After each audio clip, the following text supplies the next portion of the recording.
Një sulm me dron ukrainas ka goditur një nga objektet më të rëndësishme energjetike të Rusisë, duke shkaktuar zjarr në rafinerinë e naftës Kapotnia Oil Refinery dhe ndërprerje të përkohshme të trafikut ajror në kryeqytetin rus. Sipas burimeve ruse dhe ukrainase, dronët arritën të depërtojnë deri në rafinerinë e vendosur rreth 16 kilometra nga Moskau, Kremlin.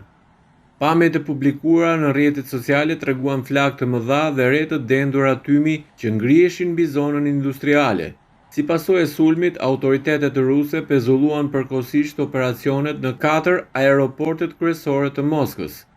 Sulmi ndodhi në të njëjtën kohë kur presidenti i Ukrainas Volodymyr Zelensky po merrte pjesë në samitin e G7-s në Francë, kur kërkoi mbështetje të shtuar ushtarake dhe ekonomike për Ukrainën. Autoritetet ruse nuk kanë raportuar ende për viktima, ndërsa ekipet e emergjencës u angazhuan për shuarjen e flakëve dhe vlerësimin e dëmeve.